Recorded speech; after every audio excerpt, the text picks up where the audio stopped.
Welcome to Inside Out, Mental Health at Work and in Life, the podcast where we break down barriers and spark meaningful conversations about mental health.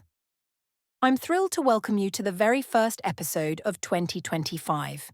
We wrapped up 2024 with a few shorter episodes, testing the waters to see if this was something worth continuing into 2025.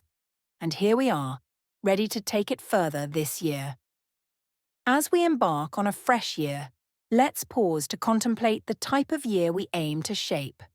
Let's make a promise to ourselves in 2025 to live with intention, to prioritise our well-being, and to slow down, even when the world around us is moving at 100 miles an hour. Today's episode couldn't be more fitting. We're tackling the relentless pace of modern life and exploring how we can reclaim our time and our mental health in the face of overwhelming demands. Let's dive in.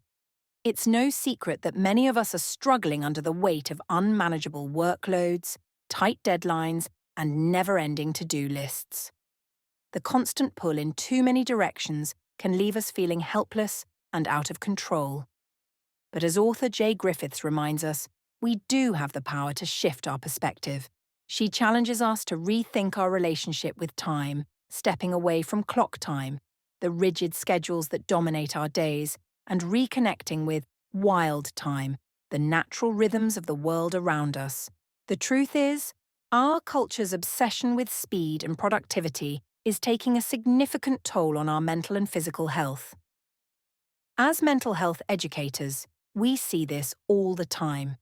People experiencing burnout, chronic stress, and even physical ailments brought on by the relentless pace of modern life. The irony? The benefits of rushing are minimal, while the costs are immense. Science shows that rushing increases the risk of accidents, speeds up our biological aging, and leaves us feeling frazzled and fatigued. This state of being, often referred to as hurry sickness, is fueled by the belief that we must constantly achieve, optimize, and accomplish. But this compulsive race rarely leads to greater satisfaction. Instead, it leaves us feeling depleted and disconnected. As we begin 2025, let's resolve to challenge this mindset. By slowing down, setting boundaries, and focusing on deliberate, intentional action, we can begin to reclaim our time and our well-being. It's worth remembering that this obsession with time and productivity is a relatively modern phenomenon. For much of human history, we lived according to natural rhythms, seasonal time, the stars, and the phases of the moon. There were built-in moments of rest and reflection. In today's 24/7 world, however, we've lost touch with these natural rhythms. We eat on the go, skip exercise, and neglect creative pursuits, all in the name of getting more done. Carlo Petrini, founder of the slow food movement, calls this the universal madness of the fast life. His antidote? Mindful engagement. Whether it's eating a meal, taking out the bins, or simply breathing, being fully present in the moment can transform even the most mundane tasks into opportunities for self-care. Let's make 2025 the year we embrace this approach, slowing down where we can and finding joy in the small moments. For many of us, the pressures of time are most keenly felt at work. A recent YouGov survey revealed that 35% of people don't feel comfortable discussing stress or workload pressures with their managers, and nearly half say their workplaces lack plans to address chronic stress. This is particularly concerning when you consider the impact of workplace relationships on mental health. In fact, 70% of survey respondents said their manager has as much influence on their mental health as their therapist or partner. Creating healthier workplaces starts with recognizing our own limits and communicating them openly. As challenging as this may feel, setting boundaries and advocating for ourselves is an essential step towards reclaiming our autonomy. So, how do we begin to take back control of our time and energy in practical terms? One key strategy is to create what author Frederick Frank calls islands of silence.